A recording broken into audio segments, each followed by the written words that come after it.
Quisiera agradecer fondo per l'invitación. Es un honor para mí, pero no hablo bien español, lo siento. Y entonces necesito hablar inglés, pero hablo demasiado lento y claro, espero. The question was, how did I go from being a reporter to being a professor and the director of a library? Well, all of you have your own destiny. My destiny was to be a newspaper reporter. Why? Because my father was. And he was killed in World War II as a war correspondent when I was 3 years old, so my destiny was to continue where he left. ¿Ahí me oyen? Perfecto. Bueno, entonces la pregunta fue básicamente cómo pasé de ser periodista del New York Times a profesor y luego director de las bibliotecas de la Universidad de Harvard. Pues cada uno de nosotros tenemos un destino y mi destino fue primero empezar a ser periodista. ¿Por qué? Pues mi papá lo fue y en la Segunda Guerra Mundial él fue corresponsal de guerra y murió cuando yo tenía 3 años. Entonces tenía que continuar lo que él había dejado. So all my childhood I thought I should be a reporter, and I began in what we call boot camp, covering crime. My specialty was murder, bank robberies, and muggings. Entonces, en mi niñez, empecé a... En mi niñez ya tenía claro que quería ser periodista o reportero y empecé en lo que llamamos bootcamp o como campo de prueba y cubría básicamente crímenes, asesinatos, robos bancarios y robo de calle. Mm-hmm. Everyone has a specialty, and that was mine. But I was given a scholarship to Harvard and then to Oxford. There I worked in the London bureau of the New York Times. I got a PhD and then returned to New York as a reporter. Entonces todos tenemos una especialidad. Obtuve una beca para estudiar en Harvard, luego en la Universidad de Oxford. Trabajé allí en la oficina de Londres del New York Times y también estudié un doctorado. Luego volví a Nueva York y empecé a trabajar como reportero. So there I was again doing murders, bank robberies, and assorted crime. And after 3 months I said, this is no longer fun. What you love is history. So I went back to Harvard and I became a historian full-time. Entonces volví y nuevamente cubrí asesinatos, crímenes de todo tipo y nuevamente robos de bancos. Luego de 3 meses me di cuenta que eso no era divertido y lo que amaba era la historia. Entonces volví a Harvard y me convertí en un historiador de tiempo completo. But there is a connection, not to bore you with my biography, which is not important, but the connection is interesting. I worked for many, many months in the papers of the Bastille in Paris, which really are papers, manuscripts of the police. And so I had spent so much time with the police that I was fascinated by the way detectives operated in the 18th century, especially connected with writers and publishers and booksellers, people, well, like the people here who are selling books. Maybe you have your records in the police as well. I don't know. Pero sí hay una conexión, y para no aburrirles con mi biografía porque no es tan interesante, sí es interesante la conexión. Después de trabajar muchos meses en un periódico que se llama Le Bastille, en París, estudiando básicamente los manuscritos de la policía y pasando mucho tiempo con la policía, quedé fascinado por estudiar y ver cómo operaban estos detectives del siglo XVIII, las editoriales, los vendedores de libro, las versiones piratas, y tal vez como ustedes, esos registros de estos intercambios están en la policía aquí. And I developed a fascination with underground booksellers and marginal authors who were arrested by the police and interrogated in such a way that you could understand how communication operated in a pre-revolutionary society. Entonces descubrí mi fascinación por estos libreros underground no tan conocidos, por los autores marginados que eran detenidos por la policía en esta sociedad y en esta comunidad pre-revolucionaria del siglo XVIII. And then I followed the trail of one particular writer who later became a leader of the French Revolution. His name was Jacques-Pierre Brissot, and he had his books published in Switzerland because the censorship in France made it impossible to publish books that were critical of the state and the church in France. I followed his trail to a small municipal library in Neuchâtel, Switzerland, and there I entered a historian's paradise. Entonces, le seguí el rastro a un escritor que luego se convirtió en uno de los líderes de la Revolución Francesa. Su nombre era Jacques-Pierre Brissot. Y él publicó sus libros en Suiza, porque era tal la censura en Francia en ese momento que fue imposible publicar, dado que criticaba muy duramente al Estado y a la Iglesia de Francia. Así que seguí su rastro y llegué a una pequeña librería en Neuchâtel, Suiza, y allí descubrí el paraíso para un historiador. This paradise was the archives of a publisher that produced books in Switzerland that were then smuggled into France and distributed everywhere. This was underground publishing at its source, and the information in these archives was astonishing. 50,000 letters of everyone who had anything to do with books. Así que este paraíso se componía básicamente de muchísimos archivos de una editorial que producía los libros en Suiza, luego pasaban por contrabando a Francia y eran distribuidos a todas partes. Esta realmente era la fuente de la publicación, digamos, no oficial. Eran 50.000 cartas de todos aquellos que hicieron parte del mundo del libro en ese momento. And this world of books included writers, but also publishers, booksellers, workers who pulled the bar of the press, the men who made the ink, paper makers, smugglers. It was a huge human comedy, as Balzac called it, comédie humaine, and I set out to try to reconstruct this world, and I've written many books and articles about it. Este mundo del libro se componía básicamente de escritores, editores, libreros, también los trabajadores de las imprentas, los que fabricaban las tintas, los papeles, incluso los que contrabandeaban. Así que me adentré en esta comédie humaine, como decía Balzac, la comedia humana, y lo que hice fue reconstruir ese mundo a través de mis ensayos y mis libros.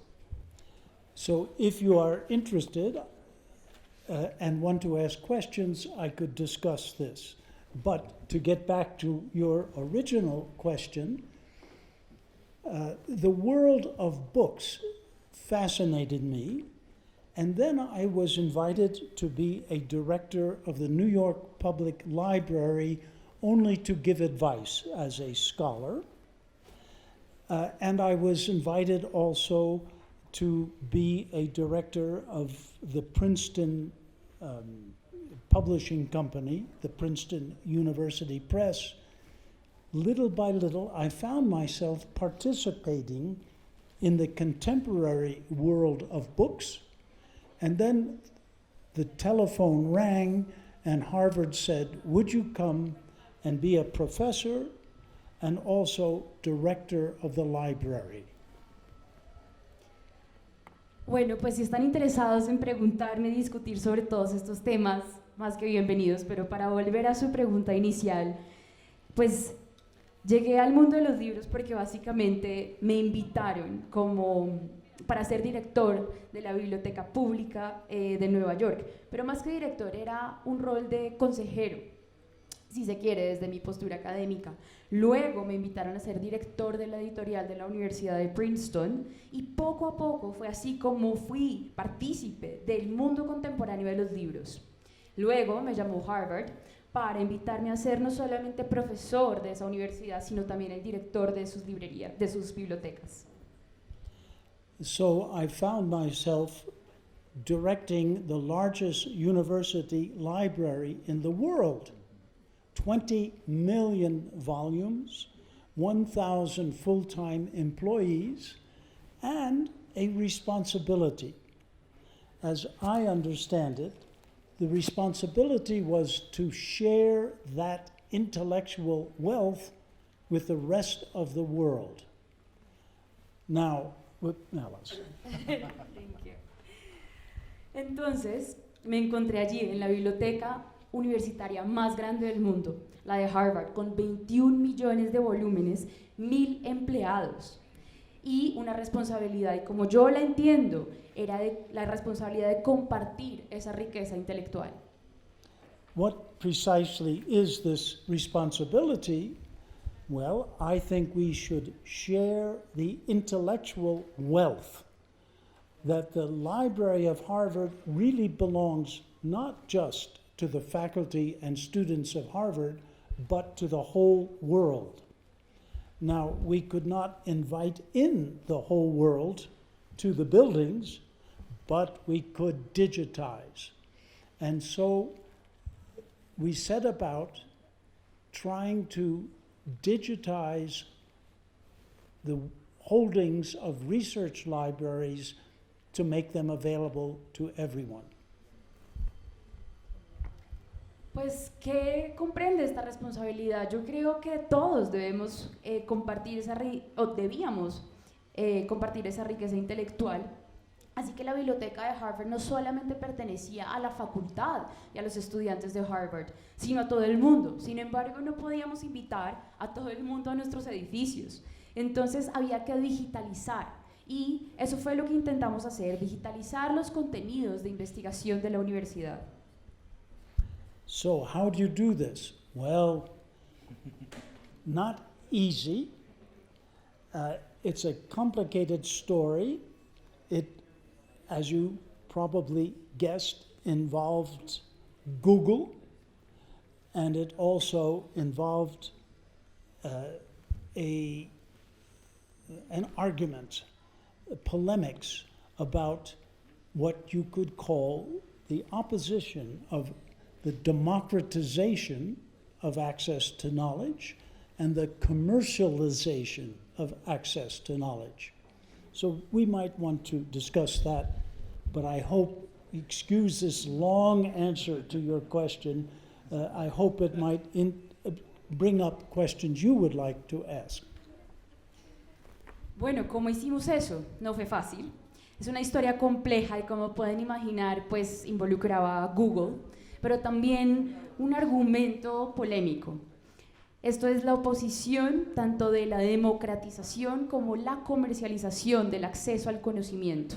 Y creo que tal vez podemos discutir de esto. Disculpa por la respuesta tan larga a su primera pregunta, pero creo que esto puede tal vez inducir una discusión.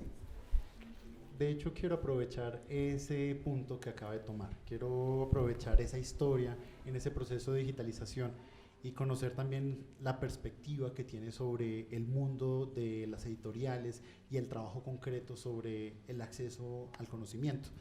Y voy a aprovechar algunos aspectos al respecto. Precisamente, usted ha repetido en varias ocasiones, en diferentes trabajos, sobre la clave, el éxito y la perdurabilidad del libro, por lo tanto, entendido como fenómeno cultural y como tecnología.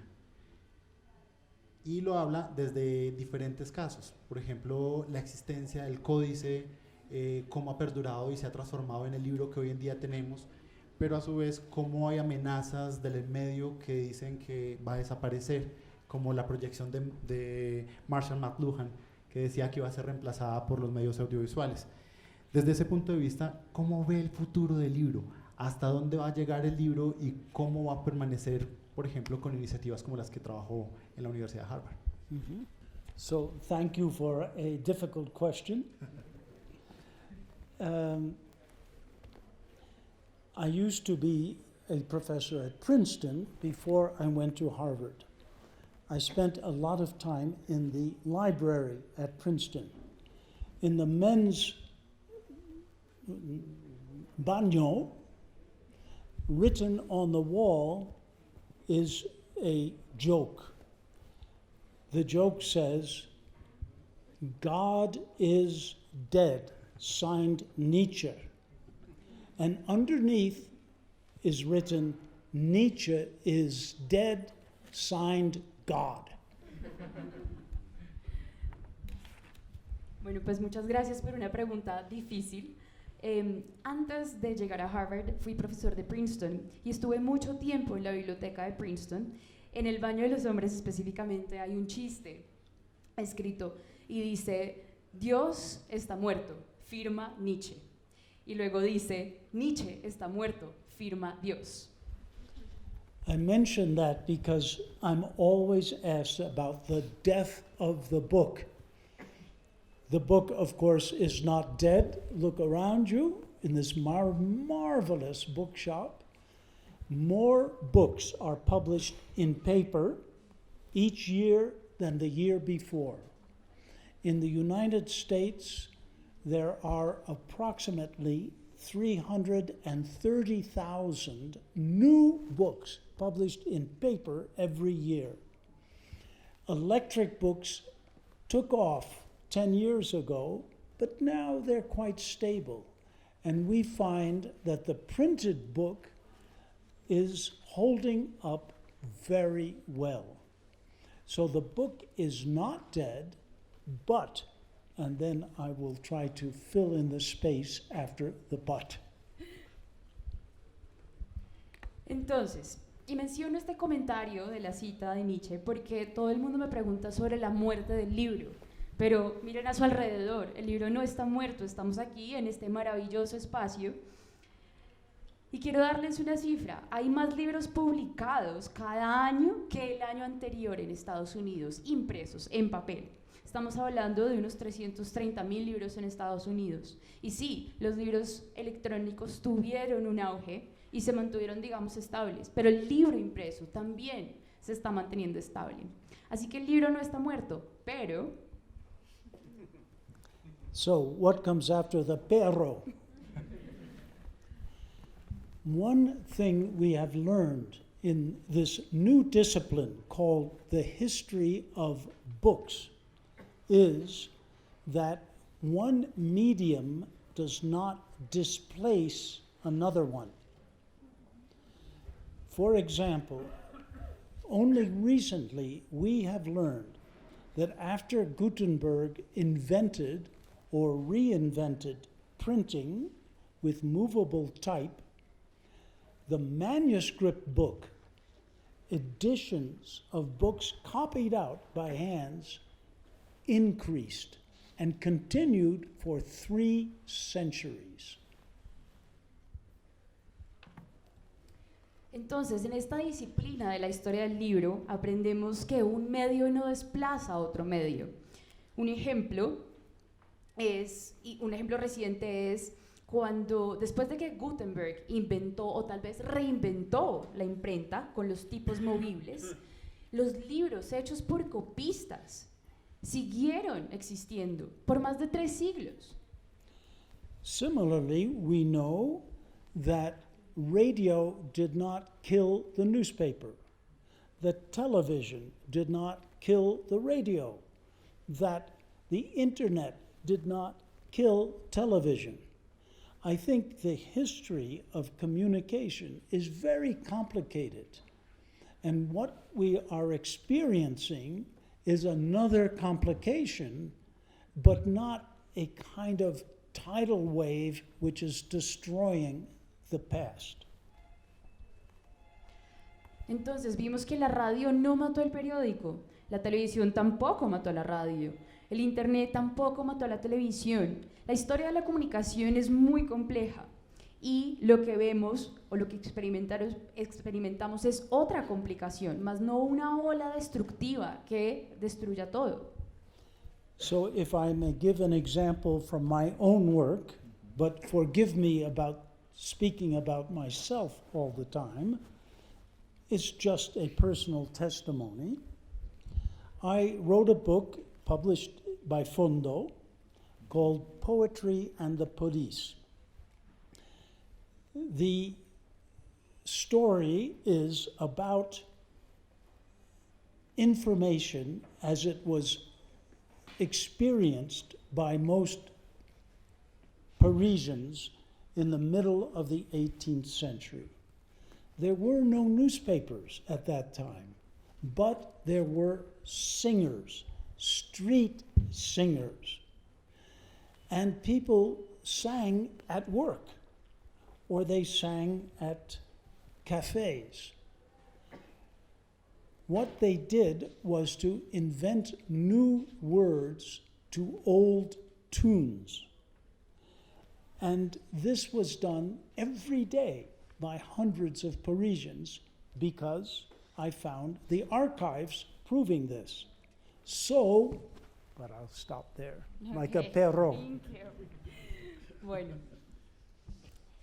Y para dar un ejemplo de mi trabajo, y discúlpenme por hablar tanto de mí mismo, pero esto fue o es un testimonio personal y está en un libro publicado por Fondo que se llama Poesía y la Policía, si no estoy mal.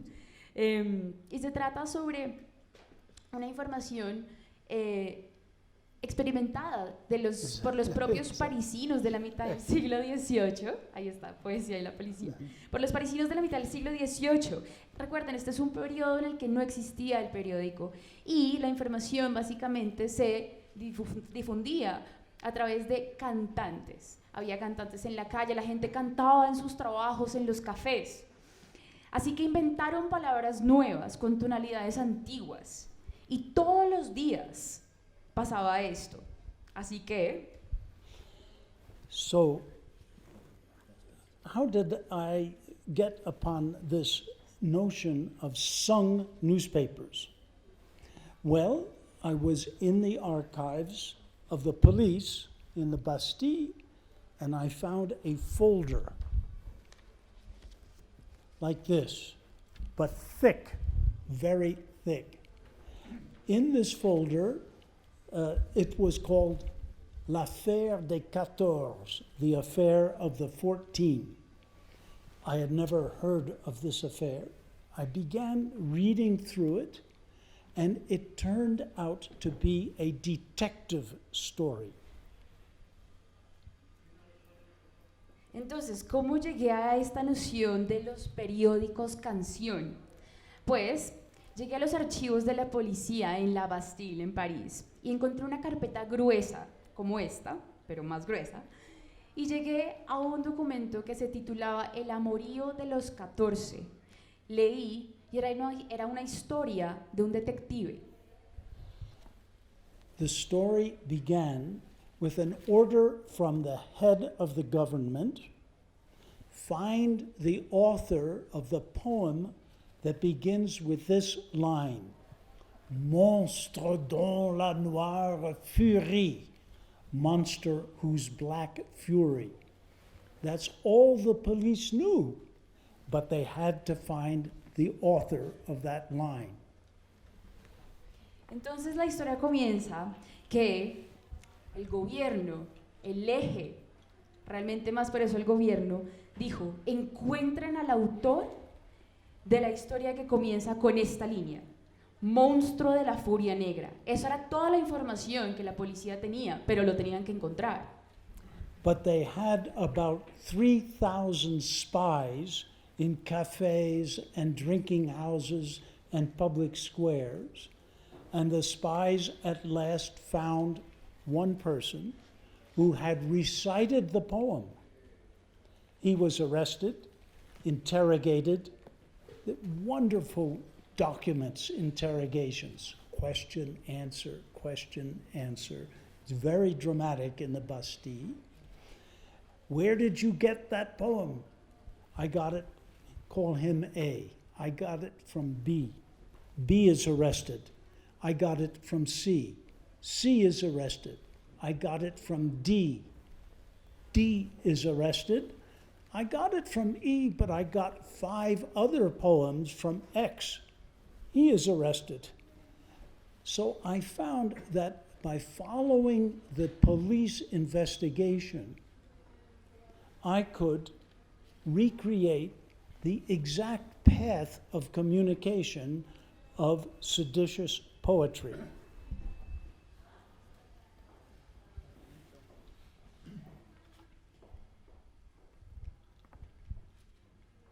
Entonces, encontré que la policía encontró más o menos, o desplegó a 3.000 espías en espacios públicos como cafés, bares, plazas públicas.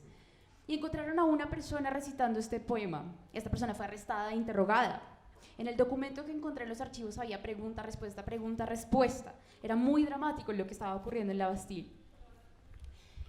Luego vi que A estaba siendo interrogado, culpó a B, este fue arrestado. Este, asimismo, culpó a C, este también fue arrestado. Culpó a D, también fue arrestado. Y D incluso culpó a E, pero E le dio una información distinta a la policía. Dijo, sí, este poema lo tengo yo, pero tengo otros 5 poemas. Y también voy a acusar a X. Así que X fue arrestado. Lo que encontré fue básicamente, a través de seguir la investigación de la policía, es que podía recrear el rastro de la comunicación de la poesía de esta época. So it turned into the sociology of communication done for me by the police. It was beautiful. And furthermore, I found at the time that there was a crisis in the government.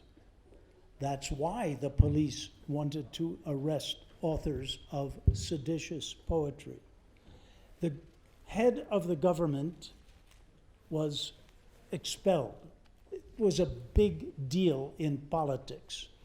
His name was Maurepas, but don't worry about the name. When contemporaries discussed the collapse of the government, they said there was an explanation. And the explanation was in one word: chanson, songs. Así que esto se volvió la sociología de la comunicación, hecha para mí por la policía. Fue algo muy bello. En ese momento también el gobierno estaba pasando por una crisis y fue por eso que el gobierno quería arrestar a todos estos poetas de esta poesía prohibida, si se quiere. Incluso Majo Paz. Bueno. Why did the government fall? Yes. Because of chansons, songs. Oh, no, I'm not there yet. Bueno, uno de los personajes principales, de hecho. Oh, there was a crisis. There was a crisis in the government. Yes, but I'm in the part where it said Majo, but I forgot his last name. Is it important? Maurepas. Bueno, Maurepas, este personaje incluso de la policía, fue dimitido por estos casos. Ahora, los contemporáneos explican el colapso del gobierno también en una palabra: chanson o canción. So you see, we're back to the subject of newspapers being sung. And in fact, the police documents show everywhere the police is obsessed with the threat of sedition being sung. because songs transmitted messages much better than books. That made me think, perhaps I should look at the history of songs. Entonces volvemos al tema del periódico. Y como la policía ha estado obsesionada con esto, porque también amenazaba. Y era así entonces que se explicaba la prohibición de las canciones. ¿Por qué? Porque las canciones transmitían mensajes mucho mejor que los libros. Así que fue por eso que decidí adentrarme a investigar la historia de las canciones.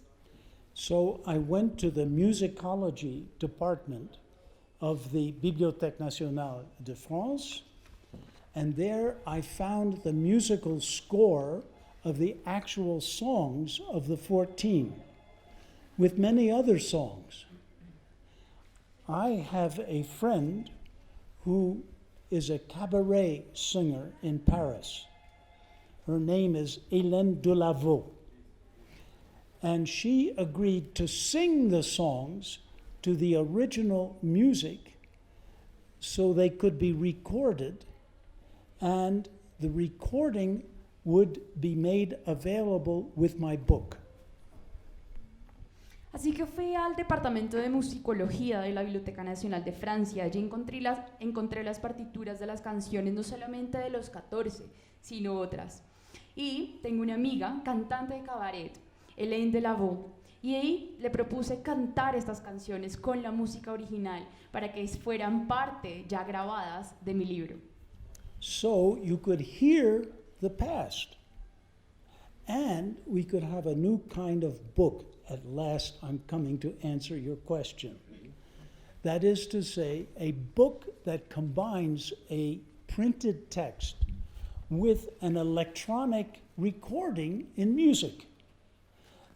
This is one example of many such books today, and it illustrates the basic point I want to make, namely that the digital and the printed word are not enemies, they are allies.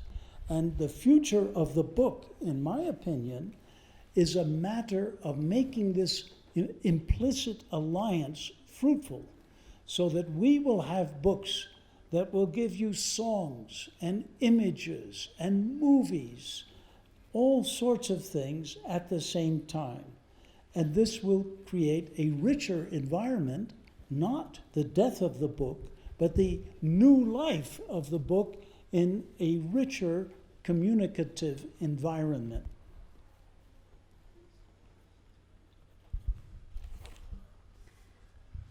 Y así se puede escuchar el pasado y te podemos tener un nuevo tipo de libro. Un libro en donde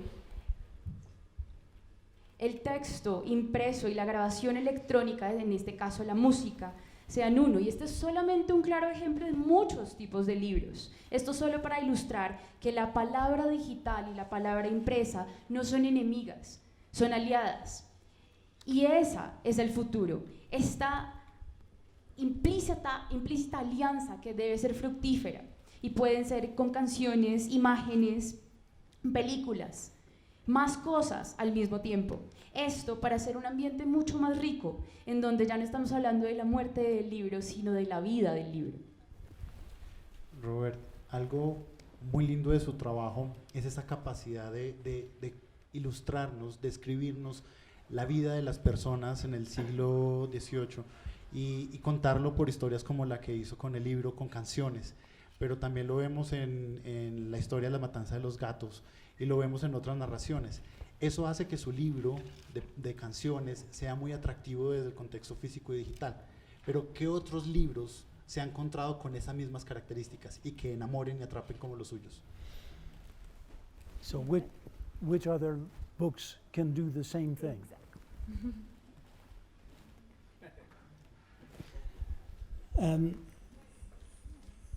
I helped to create a special program called Gutenberg E. In this program, we invited a competition of new doctoral theses, PhD theses, dissertations, We had a very good jury that selected the best ones. We then gave the authors $20,000 to convert a PhD thesis into a book that would have all of these electronic supplements.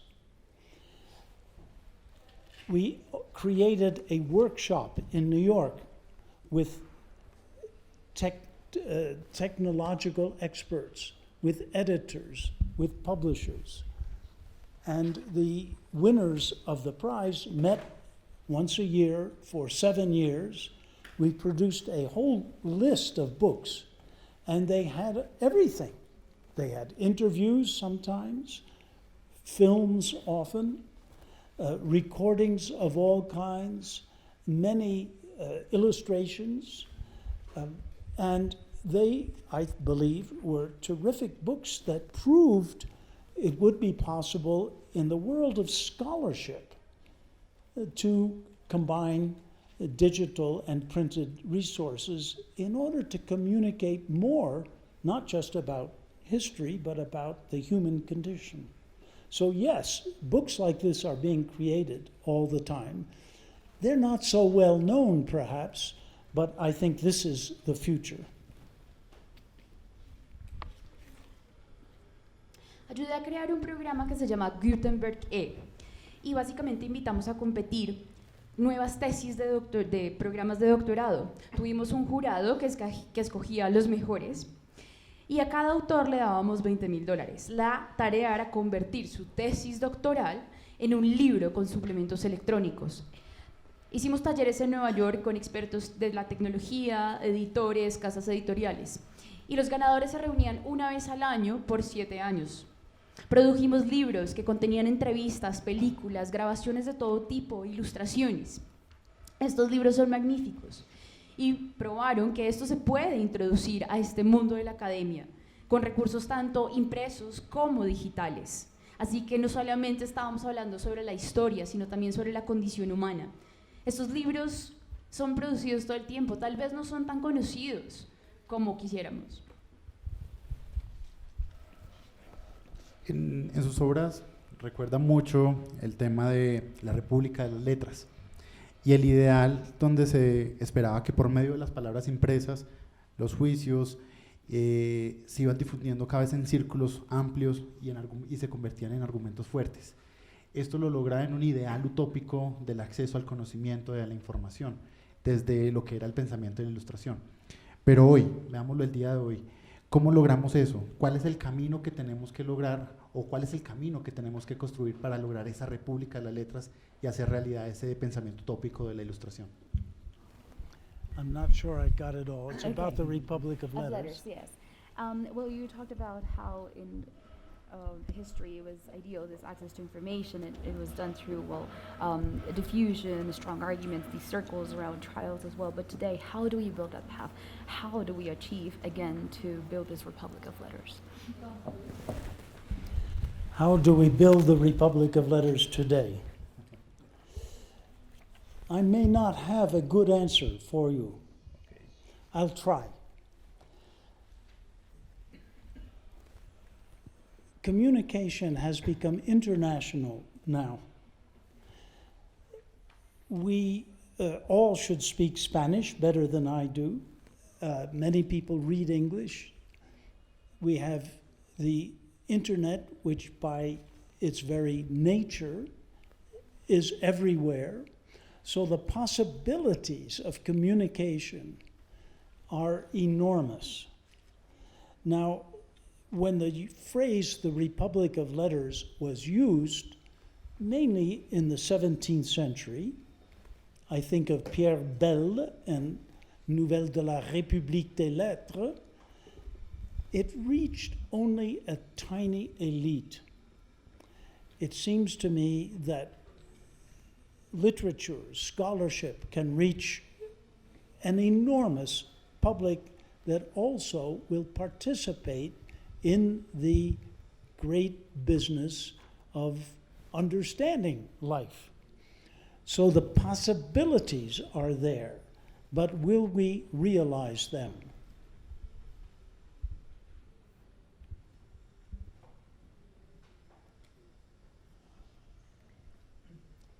Bueno, ¿cómo construimos entonces la República de las Letras? Tal vez no tenga una buena respuesta, pero lo intentaré.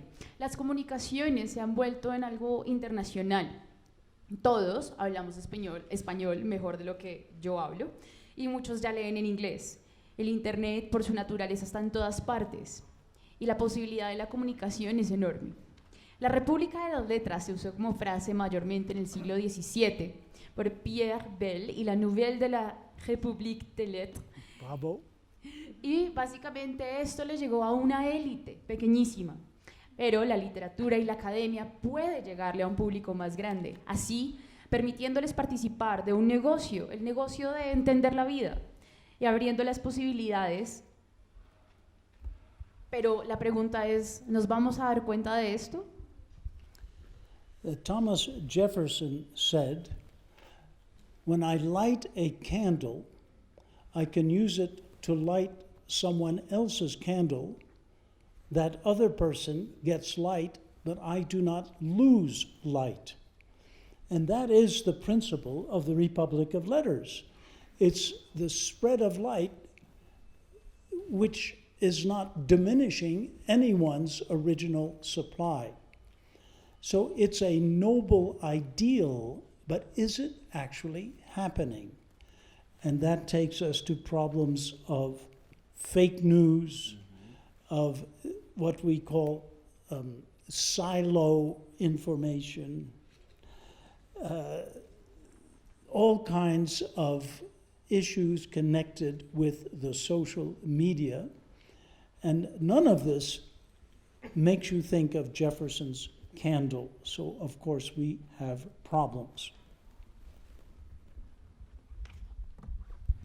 Thomas Jefferson decía, cuando enciendo una vela, la uso para encender la vela de otro.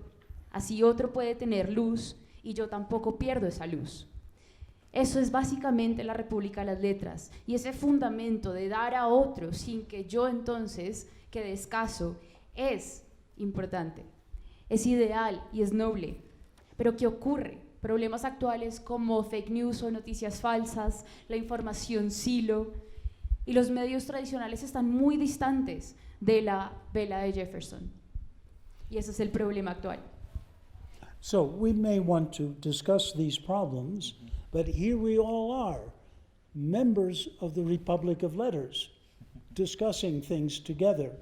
You don't have to be a professor at Harvard or the head of a great bookshop to be a member of the Republic of Letters. It's open to everyone. Sin embargo, aquí estamos todos discutiendo estos problemas, miembros de la República de las Letras. No tenemos que ser directores de las bibliotecas de Harvard, ni el director de una gran librería como esta. Todos estamos y somos parte.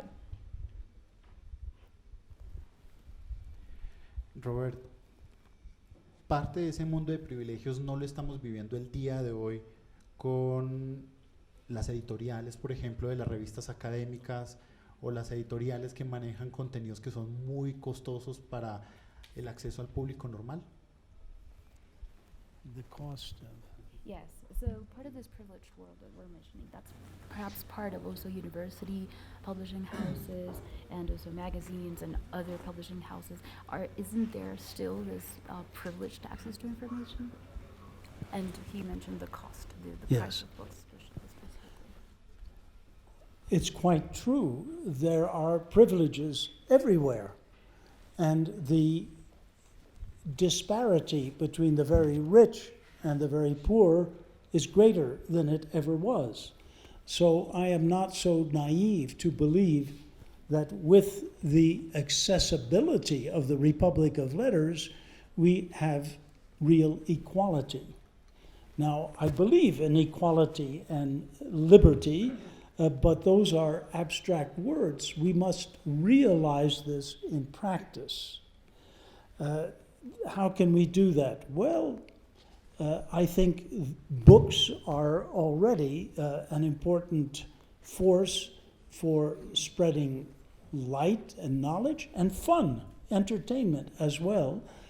But it's quite true that access, especially in certain areas, to knowledge has been decreased. Why? Money. I give you one example, which I know from my experience as the head of the Harvard Library. It's the Journal of Comparative Neurology. Now, I doubt that any of you have ever read anything in the Journal of Comparative Neurology, but it costs about $40,000 a year. That is the equivalent of 600 monographs.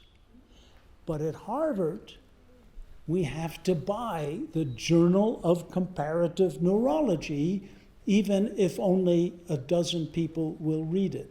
Why? Because we feel we should get all of the new scientific information and make it available to our faculty. It's, of course, copyrighted, and we can't give it to other people. That's an example of the privilege you mentioned. Yes. So we have publishers. Let's call them by name. We have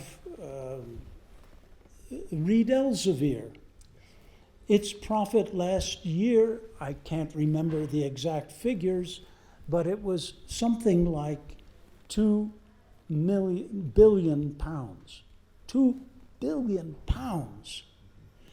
And the profit rate was something like 30 to 40%. I can't remember the exact figure.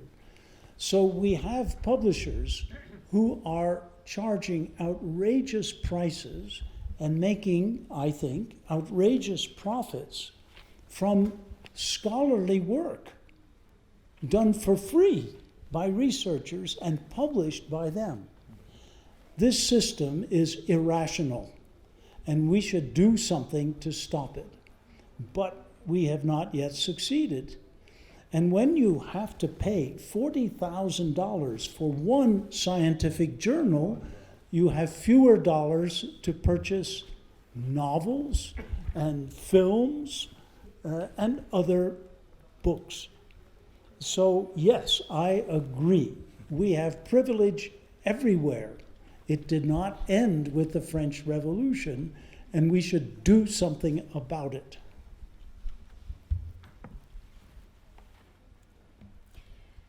Sí, es cierto, hay privilegio y en este momento hay aún más disparidad entre los más ricos y los más pobres. No soy ingenuo, la República de las Letras no significa igualdad. Igualmente, igualdad y libertad son palabras abstractas y debemos darnos cuenta y asignarles unas formas más pragmáticas.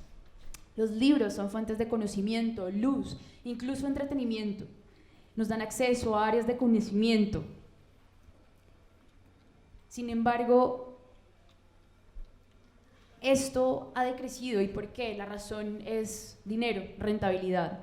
Y como un ejemplo que conozco por experiencia como director de las bibliotecas de Harvard, es que la revista de Neurología Comparada era una revista que dudo que algunos de ustedes hayan leído algún artículo de esta revista. Es una revista que cuesta $40,000 la suscripción anual.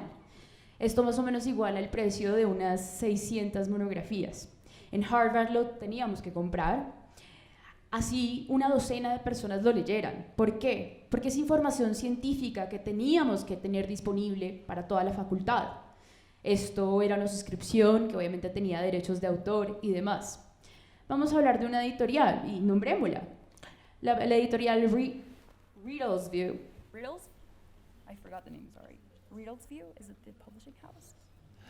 Reed Elsevier. Elsevier.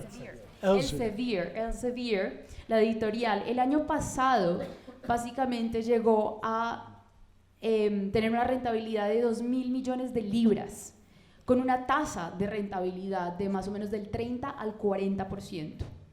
Las editoriales básicamente están vendiendo libros impresos a precios impresionantes. La rentabilidad de un trabajo académico que se hace básicamente gratis por investigadores o publicados por ellos. Sí, el sistema es irracional y hay que pararlo. Sin embargo, no hemos sido exitosos.